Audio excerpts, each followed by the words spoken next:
back to my YouTube channel. ඉතින් ඔන්න ඔයාලට අද vlog එක විදියට මම අරගෙන ආවේ study vlog එකක්.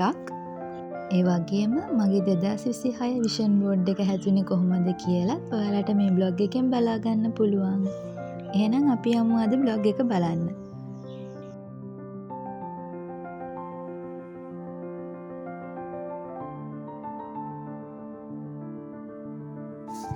ඉතින් මම අද උදෙන්ම කරේ ඉස්සෙල්ලම මට අද දවසේ කරන්න තියෙන වැඩ ටික ලියාගත් එක. මට සාමාන්‍යයෙන් වැඩ ටික ලියාගන්නේ නැතුව පටන් ගත්තම දවස ප්‍රොඩක්ටිව්ලි ගත කරන්න හරිම අමාරුයි. ඒ හින්දා මම අනිවාර්යෙන් මේ දවසේ කරන්න තියෙන වැඩ ටිකට ටයිම් බ්ලොක් කරලා ලියා ගන්නවා. වැඩ ටික ලියාගෙන ඉවර වෙලා මම පටන් ගත්තා දවසේ වැඩ ටික කරන්න. ඉස්සෙල්ලම මට තිබ්බේ පැය 6ක රෙකෝඩින් එකක් බලන්න. මම ඒක කොටස් වලට බෙදලා බලන්න පටන් ගත්තා. ඒ වුණාට මට අද රෙකෝඩින් එකේ ඔක්කොම බලලා ඉවර කරන්න බැරි වුණා. මම ඇත්තටම අද විෂන් බෝඩ් එක හදන්න හිතාගෙන හිටියේ නෑ. මට එකපාරට තමයි හිතුනේ ඒක හදලා ඉවර කරා නම් හොඳයි කියලා. ඇත්තටම මම හිතුවට වඩා ගොඩක් ලස්සනට මේ පාර විෂන් බෝඩ් එක ආවා. ඉතින් මුලින්ම මම මගේ රෙකෝඩින් එකෙන් පැය 2ක් වගේ තමයි බලලා ඉවර කරේ අද.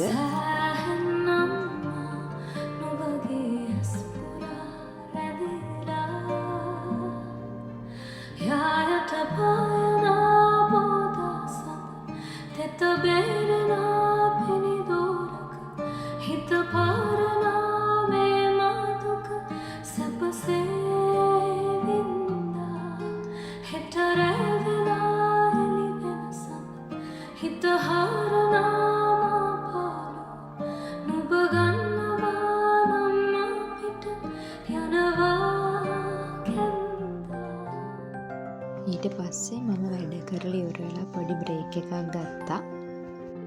මම මේ දවස්වල කියවන මේ බිස්නස් පිස්සුව කියන පොත ඇත්තටම ස්මෝල් බිස්නස් එකක් කරන්න පටන් ගන්න කැමති ඕනම කෙනෙක්ට කියවන්න ගොඩක් වටින පොතක්. ප්‍රමේශ් වික්‍රමසිංහ සර්ගේ බිස්නස් පිස්සුව. ඕනම කෙනෙක්ට ලයිෆ් එකේදී යූස්ෆුල් වෙන දේවල් ගොඩක් සර් මේ පොතේ ලියලා තියෙනවා. ඔයාලත් ඒක කියවලා බලන්න.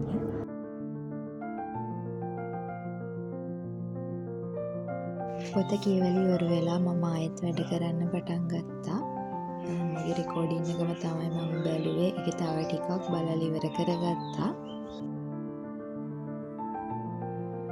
ඊට පස්සේ ළමයි මම මගේ විෂන් බෝඩ් එකට මේ පාර ඕනේ කරන දේවල් ටික ලිස්ට් අවුට් කරගෙන ඒ ටික Pinterest එකෙන් ඩවුන්ලෝඩ් කරගෙන Canva එකෙන් එඩිට් කරා. මම මේ පාර එඩිට් කරලා තමයි print කරන්න දුන්නේ. මොකද මම ගිය පාර ෆොටෝස් වෙන වෙනම අරන් අලවල හැදුවේ. ඇත්තට මේක එච්චර ලස්සනට ආවේ නැහැ.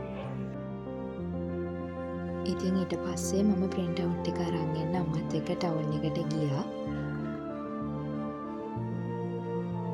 ගිහින් ඇවිල්ලා ඉවරලා මම ඉස්සෙල්ලා මගේ මේසය අස් කරගත්තා. එතන මම වැඩ කරලා අස් කරලා නෙවෙයි තිබුණේ. print out එක ගන්න ගියාම ළමයි මට මේ ලස්සන ස්ටිච් ඉන්න පර්ස් එක දැකලා මම ඒකත් ගත්තා. ගන්න ගියේ print out එක වුණාට මම මේ pipe cleaners ටිකත් අරගෙන ආවා.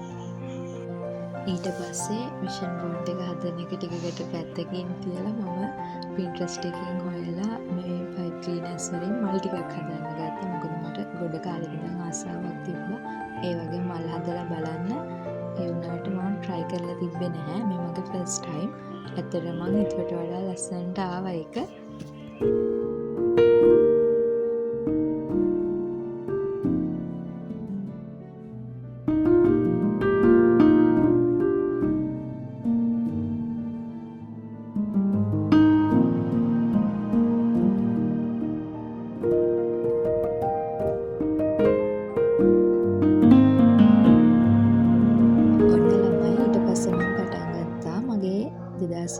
විෂන් බෝඩ් එක හදන්න ඉස්සෙල්ලම මම ගිය අවුරුද්දේ විෂන් බෝඩ් එක ගලවලා අයින් කරලා ඒකේ තිබ්බ රිජි ෆෝම් බෝඩ් එක ගත්තා. මම print out අරන් ආවේ ළමයි A3 ෆොටෝ පේපර් එකකට. ඔයාලත් print out ගන්න තැනකට කිව්වම A3 ෆොටෝ පේපර් එකකට print out එක අරන් දෙන්න කියලා මං වගේ හදනවා නම් ඔයාලට ගන්න පුළුවන්. ඔයාලට ළමයි විෂන් බෝඩ් එක හදන්න ඕන වෙන ඔක්කොම ෆොටෝස් Pinterest app එකෙන් ඩවුන්ලෝඩ් කරගන්න පුළුවන්. ඒකේ aesthetic vibe එකත් එක්ක යන ලස්සන ෆොටෝස් ගොඩක් තියෙනවා. මමත් ඇත්තටම ගිය අවුරුද්දේ විෂන් බෝඩ් එක හැදුවේ කිසිම තේරුමක් නැතුව. ගිය අවුරුද්දේ තමයි මම ෆස්ට් ටයිම් විෂන් බෝඩ් එකක් හැදුවේ. ඇත්තටම මේකේ තිබ්බ කිසි දෙයක් මම ගිය අවුරුද්දේ ඇචීව් කරගෙන තිබ්බේ නැහැ. ඊට පස්සේ තමයි මම ඉගෙන ගත්තේ හරියටම කොහොමද විෂන් බෝඩ් එකක් හදන්න ඕනේ කියලා. විෂන් බෝඩ් එකක් තමයි හදන්න ඕනේ අපිට නෙක්ස්ට් ඉයර් එකේ ඇචීව් කරන්න පුළුවන් ටාගට් හරියට ලිස්ට් අවුට් කරලා ඒවට සේම් ෆොටෝස් දාලා ෆුල් විෂන් බෝඩ් එකම හදලා ඉවර වෙලා print out එකක් ගන්න පුළුවන් නම් හොඳයි. ඇත්තටම මොකද අපිට පුළුවන් එතකොට year end එකට ඒ ටෙම්ප්ලේට් එකටම අපේ ඇත්ත ෆොටෝස් ඇඩ් කරලා අපි ඒ year එකේ කොච්චර ටාගට් ප්‍රමාණයක් ඇචීව් කරගෙන තියෙනවද කියලා බලන්න. ඉතින් ළමයි ඔයාලට විෂන් බෝඩ් එක හදන හැටි ගැන තව මොනවා හරි දැනගන්න තියෙනවා නම් අනිවාර්යෙන් පහලින් කමෙන්ට් කරන්න. ඔයාලා මගේ channel එකට අලුත් කෙනෙක් නම් මාව subscribe කරන්නත් අමතක කරන්න එපා. විෂන් බෝඩ් එක හදලා ඉවර වෙලා මම මගේ මේසය ආයෙත් අස් කරගෙන මගේ වැඩ කරන්න පටන් ගන්න තමයි දැන් මේ ලෑස්ති වෙන්නේ.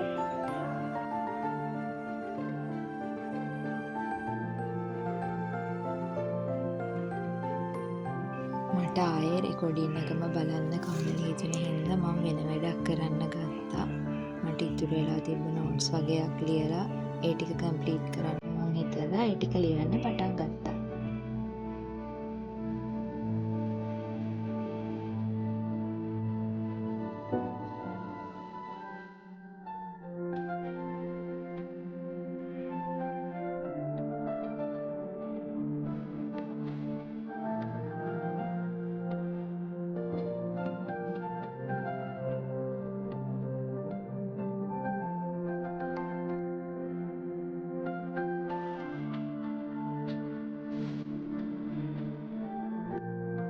එහෙනම් ළමයි අද වීලොග් එක ඉවරයි. තව අලුත් වීලොග් එකකින් හමු වෙනකන් ගිහින් එන්නම්.